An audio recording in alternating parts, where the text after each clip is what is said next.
Welcome to Learning Life Content. Please like, share, comment, and subscribe. Your support helps us grow and motivates us to bring you more fascinating and enriching stories. एक छोटे से गांव कामारपुकुर में एक दिव्य आत्मा ने जन्म लिया। साल था 1836। नवजात शिशु का नाम गदाधर रखा गया। उनके माता पिता क्षुदिराम और चंद्रमणि देवी सीधे साधे और बहुत धार्मिक थे। उन्होंने अपने बेटे में कुछ खास और अनोखा देखा। उन्हें नहीं पता था कि उनका बेटा आगे चलकर आध्यात्मिकता का एक महान प्रकाश स्तंभ बनेगा। वह श्री रामकृष्ण परमहंस के नाम से जाने जाएंगे। वह अनगिनत जिंदगियों को छुएंगे, प्रेरित करेंगे और उनका मार्गदर्शन करेंगे। गदाधर एक अनोखा और असाधारण बच्चा था। उसे कुदरती तौर पर अध्यात्म की तरफ खिंचाव था। उसे धार्मिक कहानियां और पुराण सुनना बहुत पसंद था। वह देवी देवताओं की कहानियों में खो जाता था।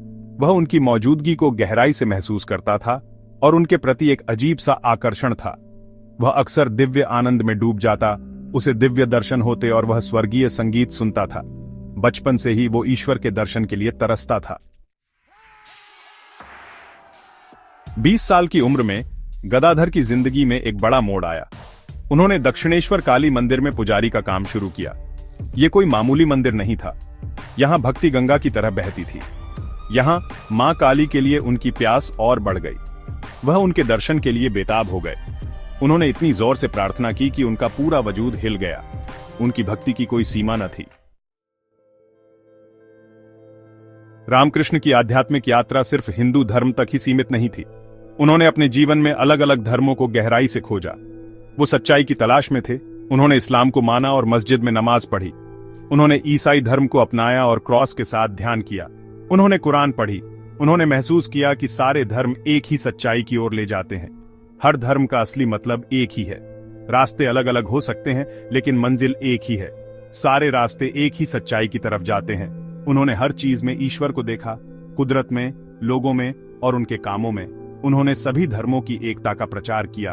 उन्होंने सिखाया कि सभी धर्मों का असली मतलब एक ही है और सभी रास्ते एक ही सच्चाई की ओर ले जाते हैं। उनके संदेश ने लोगों को प्यार और एकता का महत्व समझाया। रामकृष्ण बहुत अच्छे कहानीकार थे, जिनकी कहानियां जिंदगी के गहरे राज खोलती थीं। वो आसान कहानियों से गहरी बातें समझाते थे, जो सुनने वालों के दिल को छू जाती थीं।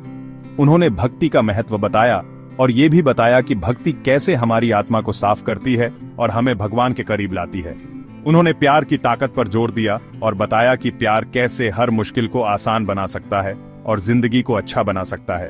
वो अहंकार को सबसे बड़ी रुकावट मानते थे और अपने शिष्यों को इससे छुटकारा पाने के लिए कहते थे, ताकि वो अपने असली स्वरूप को पहचान सकें। उन्होंने ध्यान और आत्मचिंतन के जरिए खुद को जानने पर जोर दिया, जिसे वो जिंदगी का सबसे बड़ा मकसद मानते थे। उनकी शिक्षाएं सबके लिए थीं, चाहे वो किसी भी जाति या धर्म के हों, और उन्होंने सबको प्रेरित किया। उनके संदेश ने सबको प्रेरित किया और उनकी बातों में एक ऐसी सच्चाई थी जो सबके दिलों को छू जाती थी और जिंदगी को एक नई दिशा देती थी। खंड 6, एक प्रकाश स्तंभ, शिष्यों का मार्गदर्शन। लोग रामकृष्ण की तरफ खींचे चले आते थे। वो उनकी गहरी समझ और आध्यात्मिक ज्ञान से प्रभावित थे। वो उनके प्यार और दया से भावुक हो जाते थे। उन्होंने सबके साथ बराबर का प्यार और दया दिखाई। चाहे वो कोई गरीब हो या पढ़ा लिखा, सब उनके लिए बराबर थे। वो एक गुरु, एक आध्यात्मिक मार्गदर्शक बन गए। उन्होंने कई शिष्यों को सिखाया और उनका मार्गदर्शन किया। उन्होंने अपने शिष्यों में छिपी हुई खूबियों को पहचाना। उन्होंने अपने शिष्यों को उनके आध्यात्मिक रास्ते पर चलने में मदद की। उन्होंने अपने शिष्यों के दिलों में आध्यात्मिकता की चिंगारी जलाई। खंड 7, वेदांत का शेर स्वामी विवेकानंद।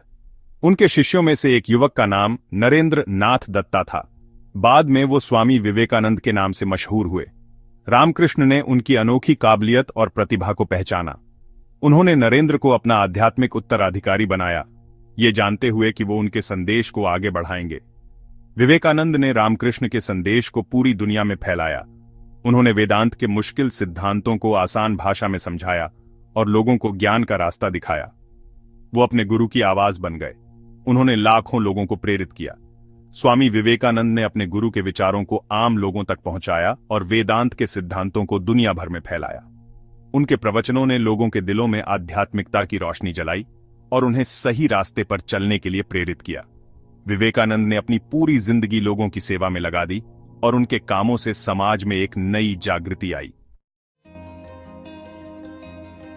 अनुभाग 8, अंतिम दिन, दिलों में अंकित एक विरासत। एक दिव्य जीवन जीने के बाद रामकृष्ण की दुनियावी यात्रा खत्म होने वाली थी। उन्हें गले का कैंसर था, जिससे उनका शरीर कमजोर हो रहा था, लेकिन उनका मन मजबूत रहा। वो अपने शिष्यों को सिखाते रहे, उन्हें प्यार और आध्यात्मिकता का पाठ पढ़ाते रहे। वो लोगों को प्रेरित करते रहे, उन्हें सच्चाई और भक्ति के रास्ते पर चलने के लिए कहते रहे। 1886 में 50 साल की उम्र में उन्होंने अपना शरीर त्याग दिया, लेकिन उनकी आत्मा अमर हो गई। उन्होंने प्यार की एक ऐसी निशानी छोड़ी जो उनके शिष्यों और अनुयायियों के दिलों में हमेशा जिंदा रहेगी। उन्होंने एकता का संदेश दिया जो सभी धर्मों और जातियों के लोगों को जोड़ता है। उन्होंने खुद को जानने का रास्ता बताया जो हर इंसान को अपने अंदर के ईश्वर को पहचानने के लिए प्रेरित करता है। खंड 9, एक शाश्वत ज्योति, रामकृष्ण का स्थायी प्रभाव। श्री रामकृष्ण की शिक्षाएं आज भी हमारे साथ हैं। उनके विचार और उपदेश समय के साथ पुराने नहीं हुए हैं और हमारी जिंदगी में गहराई से बस गए हैं। उनकी शिक्षाएं हमें अपनी आत्मा के अंदर झांकने और जिंदगी का असली मतलब समझने के लिए प्रेरित करती हैं। उनका प्यार और एकता का संदेश आज पहले से ज्यादा जरूरी है, जो हमें एक दूसरे के साथ मिलकर रहने और एक दूसरे को समझने के लिए प्रेरित करता है। ये संदेश हमें सिखाता है कि सच्चा प्यार और एकता ही इंसानियत की बुनियाद है।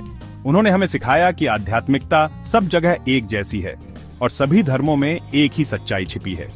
ये सच्चाई हमें बताती है कि सभी धर्म एक ही परम सत्य की ओर ले जाते हैं। उन्होंने हमें भक्ति की ताकत का एहसास कराया, बताया कि सच्ची भक्ति से हम भगवान के करीब जा सकते हैं। भक्ति का ये रास्ता हमें हमारी आत्मा को शुद्ध करने और भगवान के साथ एक होने की ओर ले जाता है। वो आज भी लाखों लोगों को प्रेरित करते हैं।